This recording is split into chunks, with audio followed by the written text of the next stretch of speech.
I'm Lara Wallace, and you're watching the Bass Capital Radio podcast. Today, I'm here with Miss Connie Belton Schneider, lifelong resident of Putnam County, and a wealth of knowledge when it comes to the history of this community. So thank you so much for joining me today. Oh, thank you for having me. Absolutely. As we are discovering the history of Putnam County and sharing it with our residents, future residents, or anyone who's interested, your name has come up many times. So it seems like you might know some things that would be very interesting to I have us. some very good memories. Excellent. Well, let's start off with, you are a lifelong resident. Is your family from here? Yes. Okay. In fact, my grandparents moved here from, my paternal grandparents moved here from South Carolina years ago. That was my great-grandfather and his wife, David and Minerva. What a great name. Okay. Minerva was a Scarborough before she married my great-grandfather, David Belton. And both of them came from South Carolina. I can also say that on my maternal side, I'm related to the Osgood family. So the Osgoods and Beltons, all of us are related. Okay. Both my grandfathers had restaurants here in Palatka, my grandfathers. And it's just been a joy. I think about all the childhood memories and some of the special moments that I had with them and growing up. So I cannot wait to hear about them. Oh, I'm so excited. So what brought your grandparents here? I guess it was just the changing times. You know, my great-grandfather was the first black man here in Palatka that owned a car. And he ended up having a taxi service. Oh. They were always into businesses. Okay. They had 3 sons. They had Alfonso, who was a medical doctor in Beckley, West Virginia.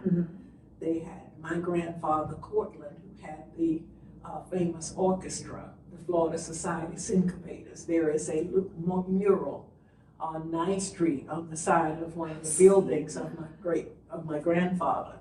And so he usually traveled the country. His friends were people like Count Basie, Duke Ellington, Ella Fitzgerald, Louis Armstrong, all of those that he was in that era. And it was just a different time back then.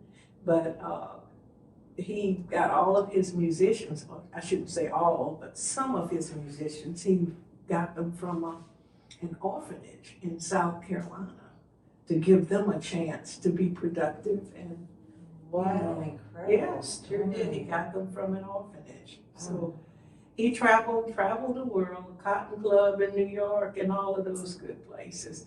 But the third brother, Wilbert, worked with the nuns here because at the time they had a school, St. Monica's. Oh, I've heard. That is familiar, yes. Both my brothers went to St. Monica's. And cousin Carol, Carol's sister Judy Osgood, all of them went to St. Monica's growing up until they closed. And it was just a different time back then. Wilbert taught the nurses, not the nurses, the nuns, violin. He played violin. So music is definitely... Music has always been in our family. And my father ended up becoming a music teacher. And my mother also was a teacher. She was an elementary school teacher. Here in Putnam County? Here in Putnam County. Oh, wow. So you, I assume, have grown up loving music too? Oh, yeah, I love music. I tried to play the piano. I played clarinet in the band in high school. So, yes, we had some music going on in our family, and it was just a wonderful time. I remember the good memories back then of, we had a black and white television years ago, and I remember some of the people would come up to watch the fights that would come on the weekends, the boxing fights. Oh, yeah. So that's the big community thing. From my understanding, when you get together to watch a fight, there's a whole bunch of people come together to do that. So you played piano? I played piano, I played clarinet. You know, my father was, he was a very strict music teacher. And either you got it right or you didn't get it right. In fact, some of his students, I am in touch with some of them now. One who lives in Baton Rouge, Louisiana, was one of his trumpet players, and That makes sense. he contacts me periodically. And then there are others that are still here in the community. Oh, that's incredible. That connection has lasted throughout the years. Mm-hmm. I also am a piano player, and I play trumpet as well. Okay. I love anything music related, so that always hits my heart. Yes. So universal language. Oh, exactly. Universal language. Yesterday, I had an interview with a musician out of St. Augustine, and he's been playing music. He said that's all he's ever known to do is play music. And we were talking about it does not matter what your race, your ethnicity, any of that. Music transcends all of that. That's true. So, that's so true. And you brought that to this community. Yeah, in fact, I have a friend in St. Augustine who plays organ, trumpet. He plays several instruments. Doug Karn. Okay. He and his wife recording albums back in the day. So it's really something. And he lives in St. Augustine. He's a musician. Yeah, there's a lot of that over there. So you really have music in all facets of your life. So let's talk about your memories as a child being exposed to that music. Okay. I was born here as well. I was born at Mary Lawson's Hospital.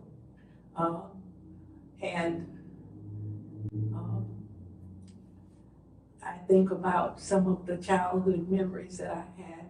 My father played piano, and on Saturday mornings, he would sit me in front of the television to watch cartoons, and he would use the music bench, what you sit on, as my table, and he would fix me hot dogs and scrambled eggs. And I remember sitting there, that was one of the great memories. He fixed me breakfast, and so that was his choice. And the other grandfather, both grandfathers owned restaurants, Belton's Place. Okay. And that's in the building there on 11th Street, and they're getting ready to demolish that one. And right across the street is another building where my maternal grandfather was. He had a place called Oscar's Chicken Shack. I like that name. Got a ring to it. Yes. So, between the two grandfathers, that's where I spent a lot of my time, when I was younger. And it's just, it was a different time. I went to E.C. Fox. It was a little private school, E.C. Fox. And I never went through the first and second grade in public school. When I finished with her schooling, I ended up in third grade, 7 years old in third grade in the elementary school, CA Elementary. Okay. And that was just a great time. There are many people here who remember E.C. Fox School. And then after that, went to high school here in Putnam, finished high school, went off to college, received a bachelor's and master's degree. And when I retired from the school system, I went on and got my doctorate, PhD in leadership in higher ed. And so that was something that I wanted to do because during the time when I was working and before I married my daughter's father, we lived in Germany in Southeast Asia. Okay. I ended up living in Germany in Mannheim and Ingolstadt, and then we moved from there to Southeast Asia, Jakarta, Indonesia.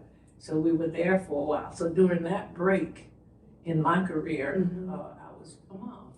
So we just enjoyed that. Yeah, that is, we were just talking before we started recording about taking that time to be with your child and just those years go by so quickly. They go by so fast. Oh my goodness. So fast. Well, talking about your childhood, so you spent some time, I'd love to hear what it must have been like. You look at these buildings and seeing that your grandfather's restaurant is now being demolished. And You know, I think that change can bring good things, but I'm sure that there's a, Oh, yes. there's a little piece of you. In fact, I just talked with one of the ladies from the Historical Society Mhm. because I told the city that I want to donate one of those antique pianos to the Historical Society. So hopefully that's going to happen. I sure hope so. Oh, Yeah. there's something about the old, the Yeah. antique pianos is yes. just so. And it was black ebony with carvings, you know, the wood carvings. I can't wait to see that. Pretty. Yeah. Oh. So.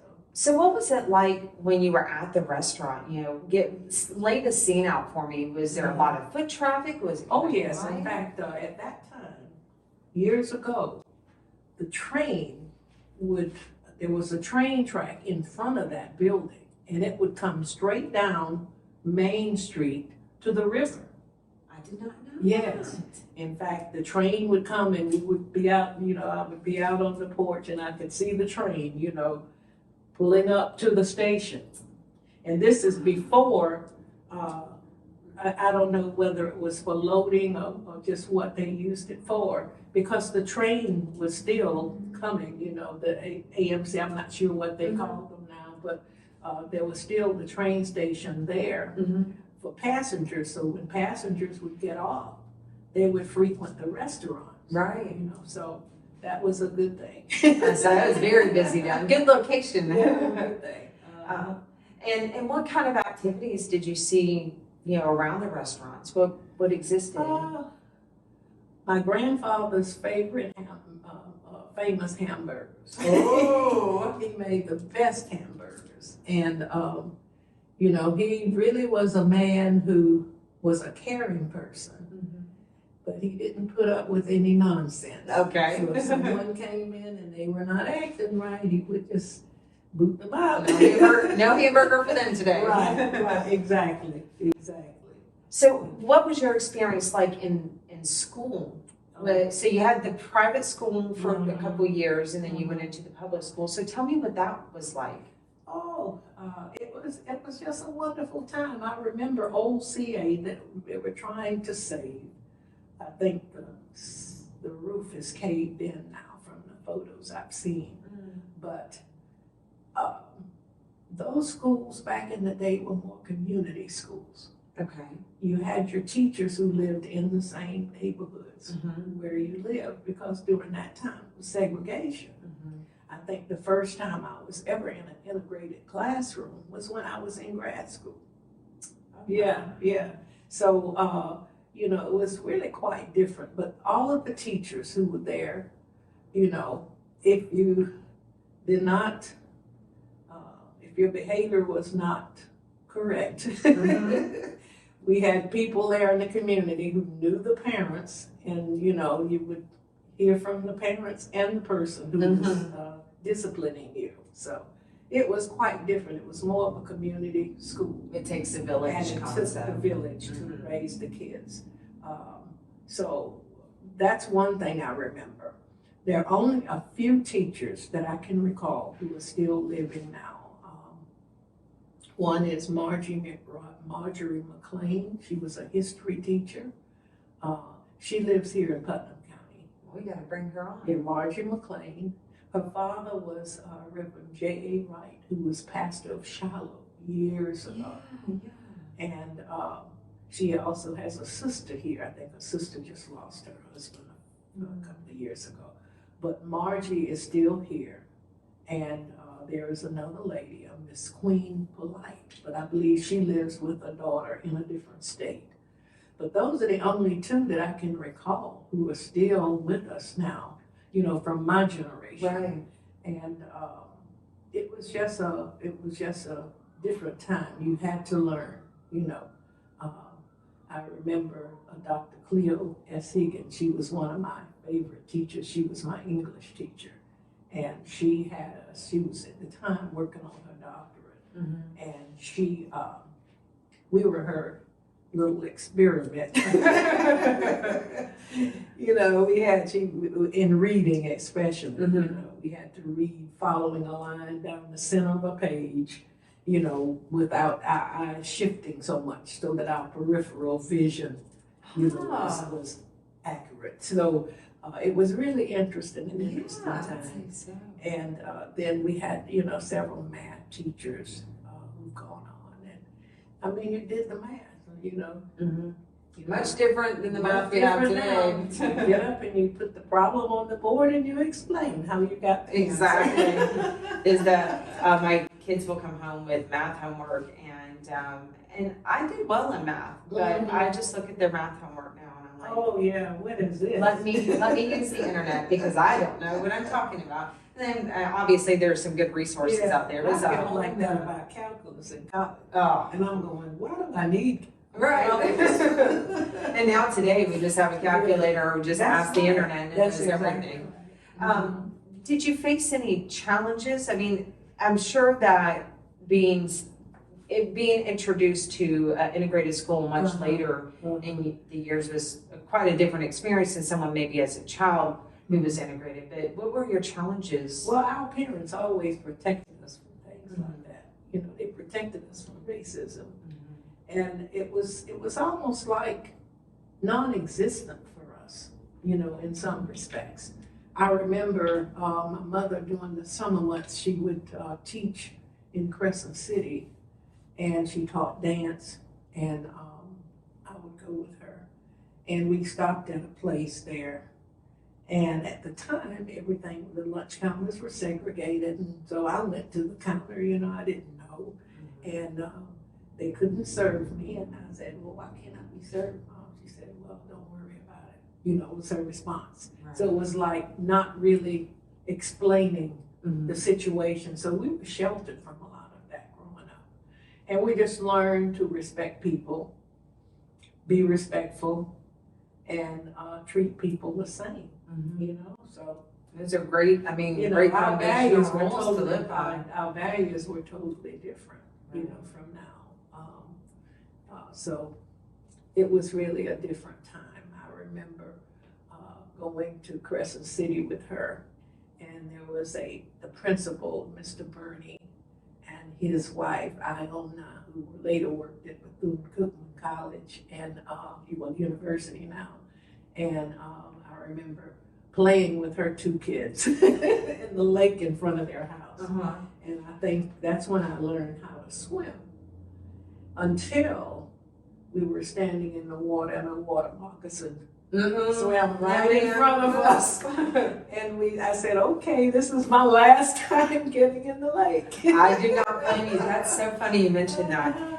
My dad, when I was a child, would take me flounder gigging. Oh, yeah. And I was so excited to do it. Oh my gosh. I'd always seen him out there, and at the time I was too young. So he finally took me in. It was the first time we went in, and we were in the inlet in St. Augustine. And I saw the flounder, and I got super excited to gig it, and then a water snake. Oh, and I didn't know snakes, I guess as a child, I just correlated snakes with the ground. Right. And when I saw that was the last time I went flounder gigging. So I respect your decision. Yeah. That was my last time going in the lake there in Crescent City, but it was really a good time.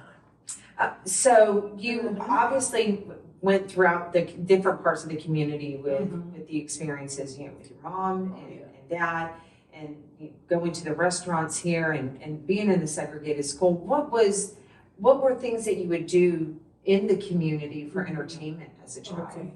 Well, it's my understanding that where Booker Park is, they call it Lefty Turner. Yes. That was my uncle by marriage, Lefty Turner. Oh wow. And Uncle Lefty was a baseball player. Yes. And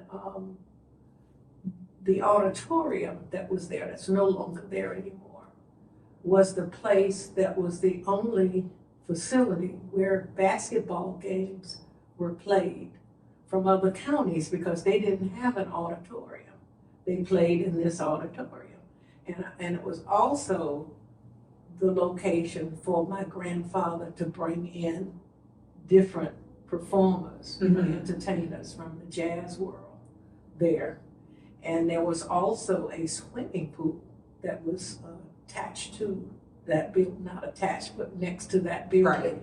So during the summer months, we had swimming lessons there. And so that was one of the activities we had going on. There's no swimming now, unfortunately. Yes. We need a pool, a local pool. I could not agree more. we've talked about. Need some things to really keep kids out of trouble. Mm-hmm. You know, it helps to shape them, and also love pets. That's the other thing that I know would be helpful too. Kids could learn how to care for something, to show caring for animals who rely on you to take care of. Absolutely, and this community has a great need. Oh, yeah. You know, that SAFE has, my mom volunteers at SAFE to walk the dogs. And, Oh, okay. You know, she'll tell me the story about how many animals are there. And, Oh, yeah. I think that's a great idea to bring the children into Yes. a sense of volunteerism and care for something else other than themselves. Yeah, that's true. I met a lady just yesterday at a veterinary clinic that I take my little dog to. I had taken my daughter's Yorkie there, and met a lady who works on a farm with horses, and she told me that they work with at-need children who have special needs. Yeah. Teach them how to ride the horses. I said, oh, that's wonderful. Special. That's wonderful. It really is. I would love to see something like that. So growing up, you went to school, and it sounds like your mom and dad did a very good job of just making it a normal job. Yeah, and they put us in everything. Yeah, we had our own little plays and everything, and you know, we had my mother taught dance along with another instructor, Mr. Walter Wilson. He's gone on as well. But they were dance teachers, and we were into competitions in Daytona. Okay. And win. Our little group would win the little Delta pageant. But it was really a different time. So they kept us involved in doing things, and also showing a different side of culture. Right. You know, Right. I recall in high school, my home ec teacher would come to our homes. We had to prepare a meal. And she would come to our homes to see that we set the tables correctly. Yeah. That That is so neat. It is. You would, and that's why I say back then it was a village. It was more of a community school. She'd come and check the food to see how we prepared the food, check to see that the table settings were correct, and we were graded on it too. And this was not like during school hours. This was after school. Oh my goodness. All of us were scheduled for that, so it was really different. She was married to my cousin. Yeah, Arnett Osgood. Arnett and his dad both were mail carriers around here years ago. So your family served in many facets Oh, of yeah. the community. I remember taking home ec, and I don't think that's offered in school anymore. It should be though. Yeah. I was teaching my children to sew, you know, by hand. Yeah. Admittedly, I'm a terrible seamstress with anything but by hand, but that's how it Right. started, and just those simple activities that. I feel like we in some way are more connected and less connected than ever. You know, the internet provides a platform where you can experience cultures from all over the world and make friends from all over the world. Yet we are so focused on what's in front of us that we're not experiencing the culture and community around us. So I think that is, I'd love to see a home ec come back and have a teacher come over and make sure my place settings are correct. That was a special time, I tell you. But those were some of the things that we were involved in. We had different pageants that we were involved in. Dance classes, dance competitions, even baton, the music festivals when our band had to compete with other bands in the area, and majorettes. We had to perform. We had to get a special rating, from superior, excellent, good, and so we were rated on our performances then. Totally different. The band had to sight read, the music. Yeah. see how that worked out. So I'm trying to envision what that must have been like. Where did they hold these competitions? Well, there were different places. Okay. Some were in Jacksonville, some were in Daytona, some were in St. Augustine. There were different places that this would happen. I think the last one I recall was in Jacksonville, at a field in Jacksonville. All the majorettes from different schools had to perform. Mm-hmm. You were graded on how the different twirling that you did and your performance. So it just was so different. It was so different. I don't think they do that anymore, but the cheerleaders do now. They have the cheerleading competitions Yes, now. yes. They have that now. But back in the day, it was just the music, the band, and with the band, and also the cheerleaders. Not cheerleaders, the majorettes. Mm-hmm. The majorettes, yes. So did we have any of that here locally? Yeah, they did. They had some things locally. Some things were held locally. What were some of your favorite things that were held locally growing up? Wow, growing up. Oh, there were so many things. Locally, we used to have different pageants, beauty pageants. And some of the local sororities would sponsor those. Mm-hmm. And that was something, you had your ball gown and you had to walk a certain way. Mm-hmm. You graded, you had your swimsuit competition. I'm going, oh wow. The true pageants. Yes, the true pageants. Yes, That's yeah. right.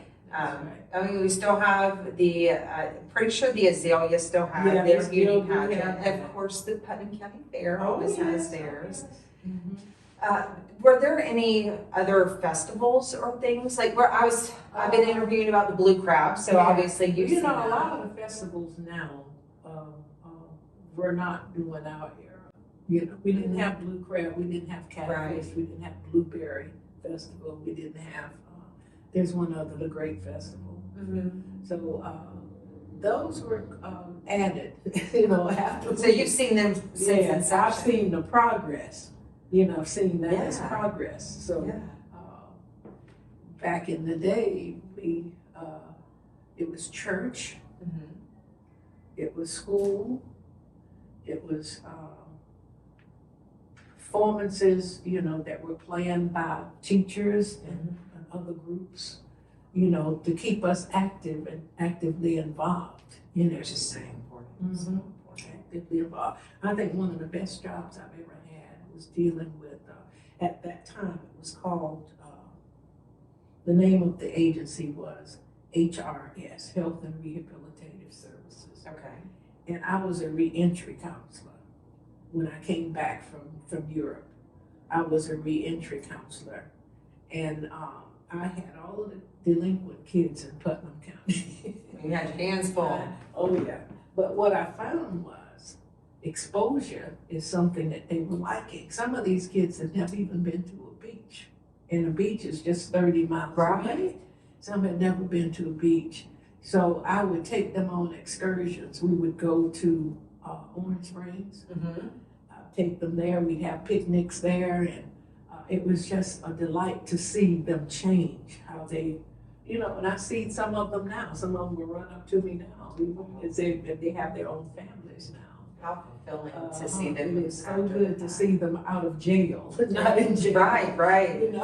Absolutely. Yeah. So you obviously had an impact, being able to have something to commit to and a responsibility really is, especially in those formative years, critical. Right. It is very critical. And I mean, if they don't get it at home, I remember some of the kids in the initial visit, I'd get to the home and the parent and the child are screaming to the top of their lungs at each other, and I said, this is not going to work. This is not going to work. And something has to change there in the home in order to make sure, they're, and You know, I remember years ago, they had the paddles in school. With the holes in it too. The paddles, that's right. Mhm. So, you know, but now it's like, you know, I think it's viewed as maybe a form of abuse, maybe. But at that time, when they were paddled, when kids would get paddled, I never got paddled, but if kids, you know, did something and got paddled, they always had the parent there, and they always had the approval of the parent before it was done, you know, and the parent might be the one that's doing the paddling. You know, It's that community Yes, sense sir. where there's that That's ownership where you may be at school, That's but exactly that extends to home. Mhm. So as you come up through childhood and you're obviously very involved and enter into your high school years, do you start to figure out what you want to do with your life based on this, or? I did. My family decided what I was going to do. Okay, You know, okay. that's how it was back then. So when I went to college, I was supposed to become a medical doctor because my uncle Alfonso was a medical doctor, and that's something that I didn't want. So I just went along with everything, went along with the program, majored in biology, minored in chemistry, and then I met my first husband, who was working on his doctorate at Indiana University.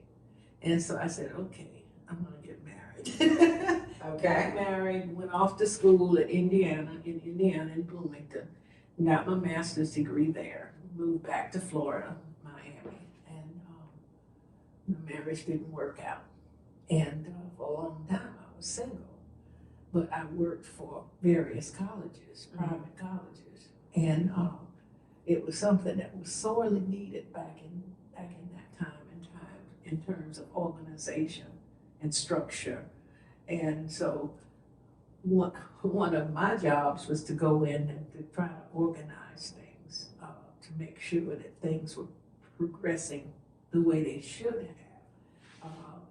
I was director of admissions at a couple of the colleges, assistant to the president at one, and overdevelopment fundraising. I used to tell everybody I'm a professional beggar. I like, I'm gonna have to use that, I'm a professional beggar.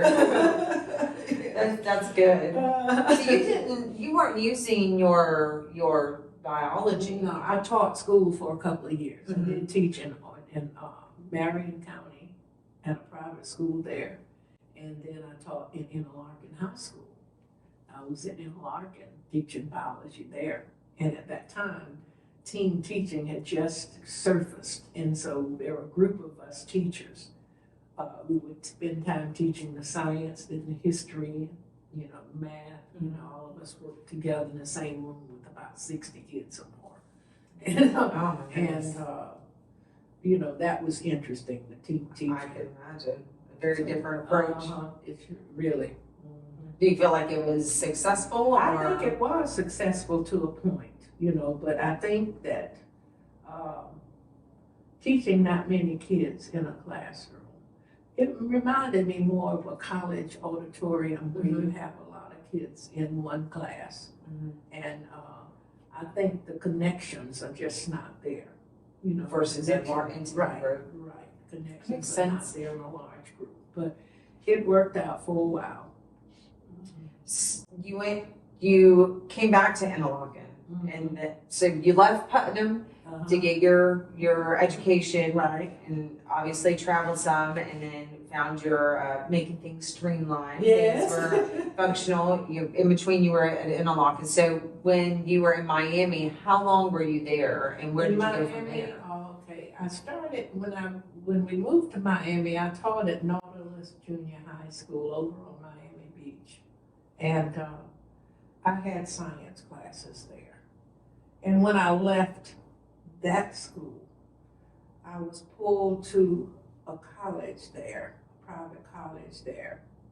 And so when I left, I had people calling me from Nautilus. What did you do? These kids won't do anything for us. You know? Oh, yeah? Yeah. So I said, what? You know, so I guess my experience there was really a good one with the kids because you listen to them. You know, you listen to them and you listen to what's going on with them. There's not a whole lot of room for that now. It's structure, it's curriculum. You know, you have to do this and you have to make so much on this exam, and it's just totally different. So you have to put the human side in it as well. I substitute taught elementary with they were the ES, I think it was the ESC course or the ESC students, and I tutored them. And I found that performance-wise, that really the issue was less the academic. I mean, there were academic challenges, don't get me wrong, but when they were loved and interest was, placed to them, that they performed much better. You know, I saw students who would get F's on tests, get B's and A's, and just they needed love. And to your point, somebody to just listen. Has to be there. You have to care for the kids, just like they're yours, because you have them for more hours than that is true. Really, you know. So that's very important for kids to be successful. You know, our parents pushed us. We were going to do this. It was already decided you're going to go to college when you finish high school. There was no question about anything else. You know, so I'm thankful for that. You know, I'm reminded of all of the shops that were in the area, the stores and everything. There was my grandfather's 2 restaurants. Each one had a restaurant. There were a couple of sisters, Granger sisters, who had restaurants. Miss Donna and Miss Bell, they each had restaurants.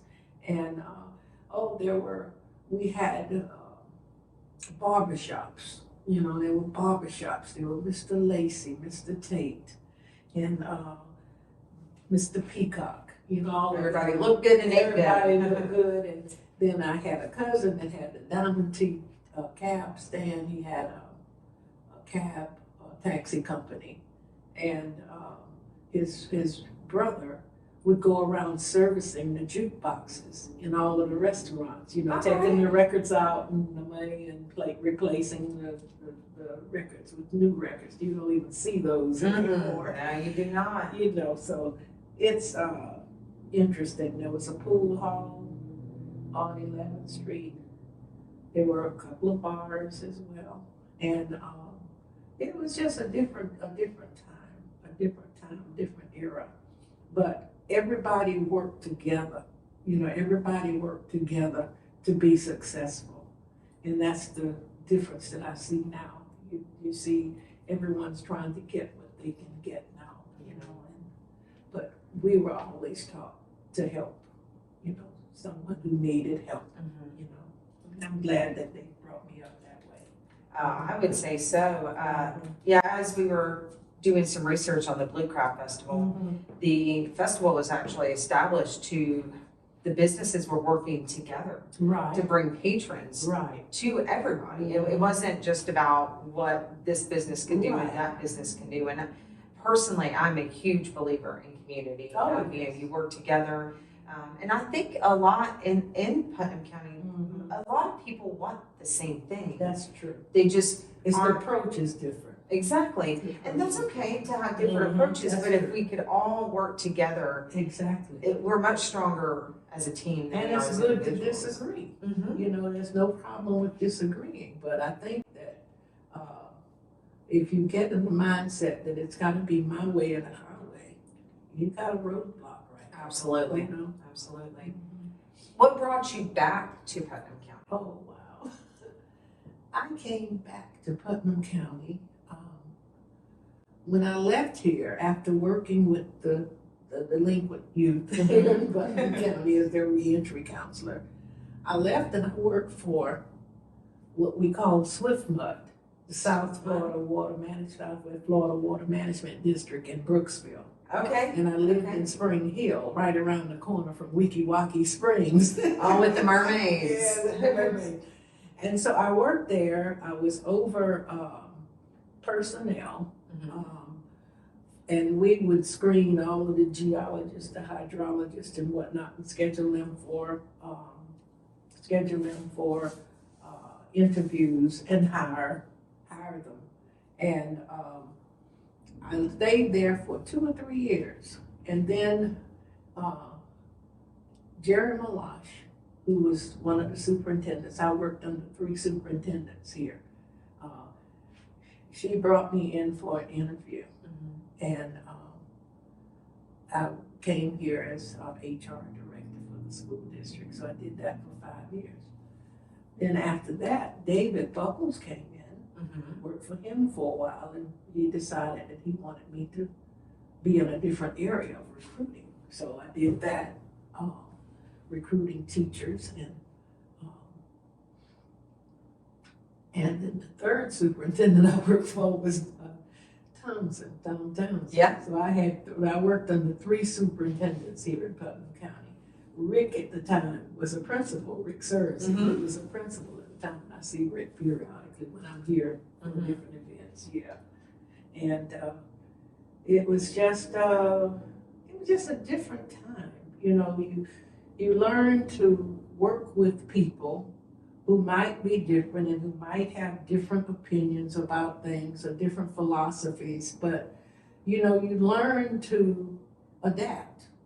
And that's something that some people can't do. You're not wrong in that. Some people just can't adapt. So I learned that the best thing to do is to look out for yourself. And if it's something that's going to benefit you, why not? And sometimes you have to do that. Yeah. But that's really interesting. I'm trying to see whether downtown. I used to love the Diana shop. Tell me about it. The Diana shop was a female shop that was located on the corner of, must be 5th Street. But anyway, there was a shop called the Diana shop. Then there was a fashion shop. Then there was French Bouterie. That was the shoe place. French Bouterie, they had really nice shoes. And Mark Twain's, there were the twin brothers that had a shoe shop. And there was Alderman's, which was a clothing shop. Okay. There was, let's see what else they had. They had Alderman's. I said they had Ben Franklin was here for a short period of time. They had the 5 and 10 cent store downtown. So McCrory's was here, and you know, those shops are no longer. And no longer. But it was really a good thing for this community. I'm sure it was very lively. Oh, it was. And we had several drugstores. We had Moore's drugstore, City drugstore downtown here. Yeah. And I remember Riley Bennett that had Bennett's. That was across. He started out across from what old hospital is. It's a nursing home now. Okay. But he had a shop across the street, and then he moved later across from the hospital, I believe. But those were things that I recall, all the businesses, and you see how they have evolved and changed, you know, and new ones have come in, which is good. It's a sign of progress. Yes. You know, because needed. they don't last forever. I can just envision being down there with all, and you know, not having a Walmart or Marshalls or well, look at Kmart closed. You know, right? Yeah, I remember that. Yeah. We were, maybe you can remember, it always escapes me, but we were talking about, as a child, my grandmother would take me into Pick and Save. Oh, yeah. And Pick and Save had that I guess it was like a buffet restaurant. I cannot remember the name of that restaurant. It was inside Pick and Save, wasn't it? Yeah, when you come in, When you come in, it was to the right. Yes, ma'am. I remember. Somebody's got to help me out there. It's killing me not knowing what it is. I can't remember the name of it either, but I remember Pick and Save. The Ponderosa that was out there. So many things, and you have absolutely seen in many iterations. What do you think some of the difficulties have been through the changes? I think basically adjusting to the change, you know. Sometimes people prefer things to remain the way they are. It's safe. It's a safe place, you know, and you've got to open up. give someone else a chance. That's how I see it. You have to give other people a chance to see whether they can meet your needs, you know, but I guess that's been one of the concerns. I see we've got a new steakhouse here and they're building the Wawas and, you know, just, I think people are just waiting to see what's going to happen and how it's going to turn out, you know. There was a period of time through downtown, and I admittedly would leave Putnam County to go find entertainment. Right. And that really hurt me from being here as a child and like having such fond memories of swimming in the lake or you know, family cookouts or I remember going to, it was Red Barn Nursery at the time. Oh, yeah. And they had this big barrel of buttons and digging in the, oh, it was just so texturally pleasing. I loved it. But just being able to you know, go to Scotty's and somebody reminded me about the smell of lumber and it just flashed back everything.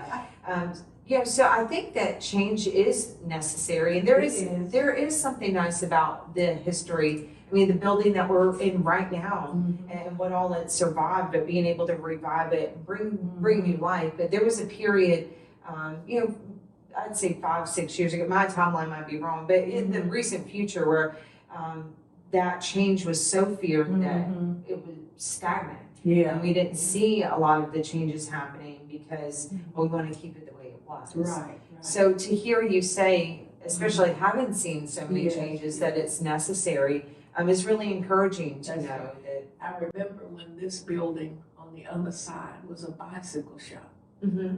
Yeah, I've heard that. Yep. Schwinn, I think. Yeah. Right here in this building on the other side.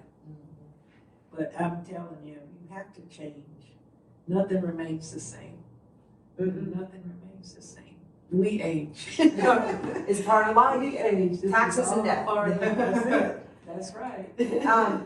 What are some of the positive changes that you've seen? Oh, here in town, I can't say traffic. I don't think there's anybody watching that would not be on that side with you. Can't say traffic, but I think some of the positive changes are probably just the resources have changed. You know, we've got more resources available. Give me an example of that. Well, you look at United Way and what they do. You look at other organizations here in town, the Rotary, Kiwanis, and others. They all have a function, you know, and a goal for, you know, community. And I just think that we just have to continue to be positive and rely on those resources that are available to us. There are some people who don't understand certain things. For example, on my way here yesterday, I talked with a lady who's 88, and she calls me often because she doesn't understand certain things. And her birthday is in a couple of days. She'll be 88, I believe. Happy birthday. Yeah. And she has to have an eye exam to renew her license.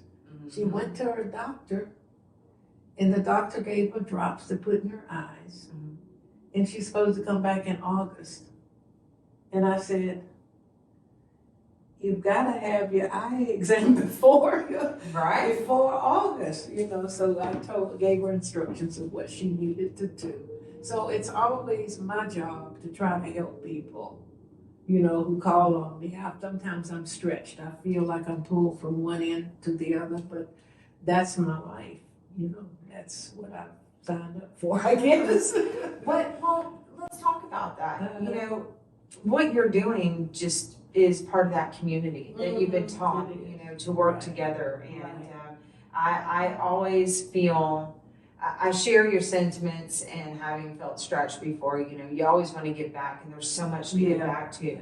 But what do you think would bring value that would maybe alleviate some of that off of one person, that we could all share that load? Well, communication is one thing that we like. You know, often you hear, I know in some of our meetings, our city commission meetings, county commission meetings, that we didn't know about this, or certain things have not been provided to the community. Mhm.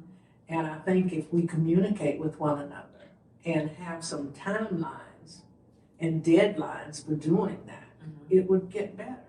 You know, often, and I don't think people understand that if they have questions, there are people that they can go to in the administration who could clear it up for them. Right. You know, but often they wait until there's a meeting to ask these questions when you can do it prior to.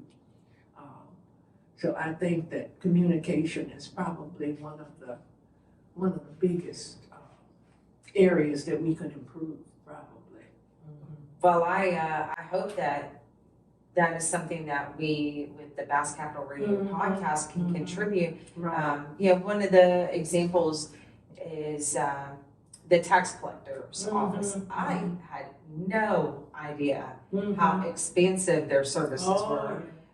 If you live in a rural area, let's say in Alarcon or South Putnam, that they have their offices out there where if it's a struggle for you to get a copy of a birth certificate because of the travel, that they can handle that there. I mean, that's I had no idea. Or the city of Palaca with their cultural arts coordinator, that Courtney can help you apply to bring an event to our community. That's right. So there are, I think you're right, there are resources out there, but communicating where to get that. Where to get them. That's Education. Right. Yeah. Maybe, I know at one time I recall a booklet that was designed with businesses and what their function was or what their projects were.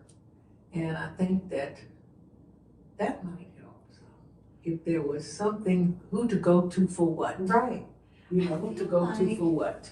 I think I'm familiar with that, and I might want to say that is something, but I feel like that, if it exists, right? And I want to say I can visually see it, that maybe with the chamber there's something of that extent, but that it is provided to the community as we will drop this off at your home. You know, you're a community member. This is what you get. Exactly. Some people don't know. They've moved down here and they don't know I should go to the chamber or the welcome center or something like that. And much like change that we've talked about, as things continue to grow with the internet and video, this is the resource that people go to. That I want to know about somebody or something, I'm going to Google it. I'm going to go watch a video about it. So using the right avenues for the right community members. Maybe the resources are there. Most of the resources are there. It's just not knowing. I think it's just not knowing who to go to for what. Sure. I think that's part of the problem, if it's a problem. But I can see that. Yeah, I could. Absolutely. So I think communication is the key. You got to communicate with each other, and if you want to be successful, you're not going to have everyone who agrees with you, and it's okay to disagree, but at least there must be a compromise. Yes. Down the road. Yes.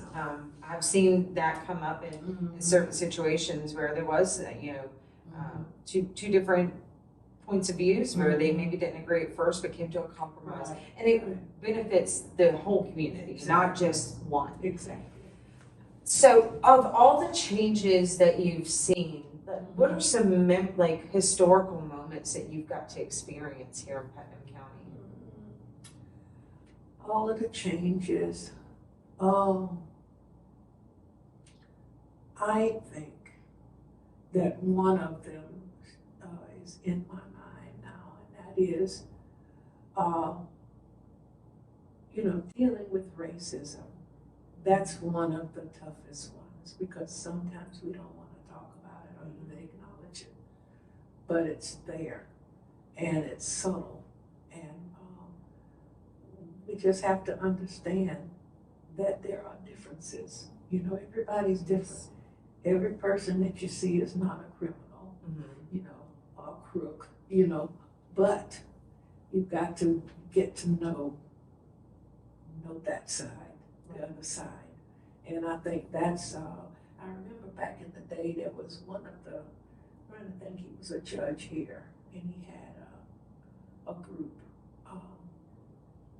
It was a biracial committee, I believe, of sorts. And I think it was one of the judges, I believe, had that, organized that group. And that was an avenue for people to get to know, you know, different ethnicities. Mm-hmm. So I think that's something that we probably could improve as well. I agree with that. Mm-hmm. When we first started the podcast, Mhm. I met a woman named Sylvia over the north side villages, over near the accredited school. Okay. That has since, they got the fence around it, but all the homes Okay. were, I think it's on 13th, South 13th. Okay, over where Jenkins Middle School? Jenkins? I do. Former Jenkins, it used to be Central Academy. Yes. Yeah. So I was over there, met a lovely woman named Sylvia. Her plants on her corner were just stunning. So we got the opportunity to speak with her and learn the history of those apartments over there, which is where the teachers Right, they did. live, much Yeah. like you were talking about. Mhm. And students could come over during the Right. summer, and Right. just so much history going on over there. But when I took the podcast trailer over there, Mhm. and I really want to get Sylvia's story because she's been there a long time. Mhm. She's faced some adversities, and for me personally, I appreciate that everybody has culture, but we're all people. Exactly. And we all have, we all need the same necessities. That's exactly We all right. have we all have goals in life. We all have families. Right. We all want what's best for our families and ourselves. Mhm. So going over there and just trying to talk to people about, you've seen some incredible things happen, Yeah. and you've been there long enough. Mhm. And you could tell that it was, and you're right, it was subtle, but kind of like, I'm not quite sure Yeah. why you're over here. Right. And once you talk Yeah, to somebody and you kind of get them to Exactly. understand that you don't have an agenda necessarily, I'm Exactly. just here to get to know you. Exactly. And I think that I have also been fortunate enough to be sheltered from that Oh, because that is, And I thank my parents for that because, I think that probably enhanced the childhood that I had. Not having that added stress of, sure. at that time, but they did shelter us from things like that. They just say no, and no was no back then. Yeah, exactly. But why? That is not a thing. That's right, yes. Well, I hope that,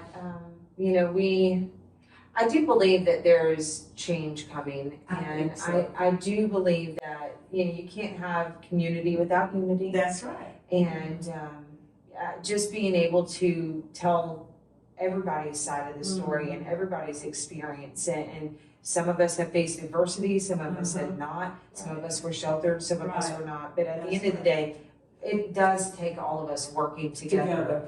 To thrive and to be a solid community. That's true. So I do look forward to that because as we are Bass Capital Radio podcast, tries to be involved in a number of things, being able to work with the city on for next month, doing an inaugural Juneteenth event.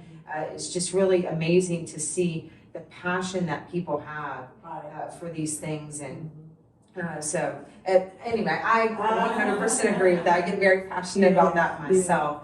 When I came back here, I worked at the college for about 7 years before I went over to Europe. And at the time, Dr. McClendon was the president there. And prior to that, I think it was after I came back from Europe, I worked with Joe Pickens, who was the board attorney, and after Joe was Mr. Jim Padgett. So both of them were really good influences for me. Joe went on he's president of the university here now, and I think Mr. Padgett is retired. What did they bring to your life? What? I learned from them. I think I learned from them, a lot from them. I dealt with some of the issues, HR issues, dealing with personnel.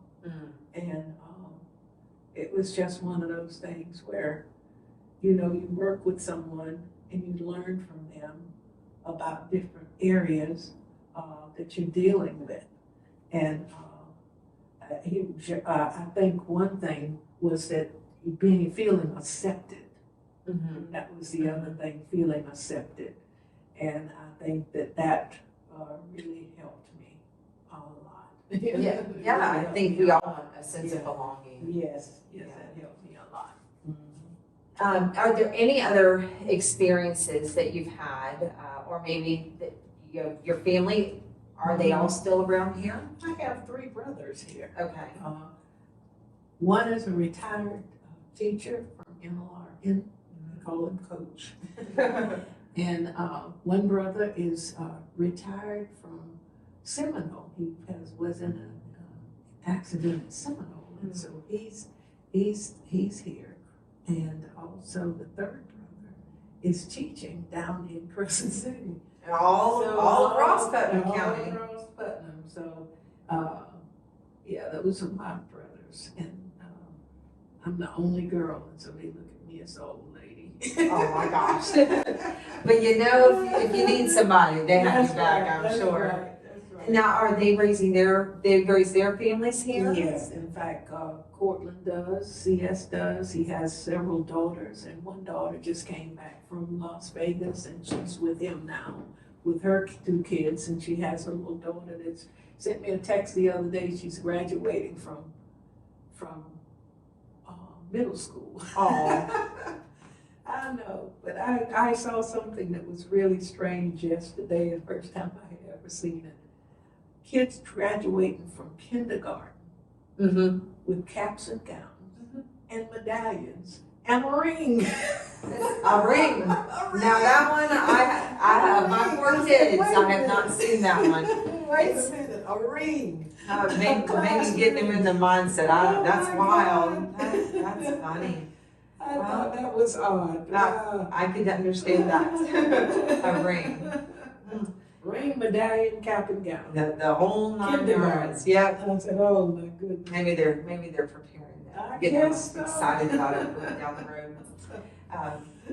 So are there any other things that jump out, as we talk about the history of Putnam County, any other moments or experiences maybe with your brothers or just in general that you feel like need to be captured for our future generations that they could learn from or be inspired by?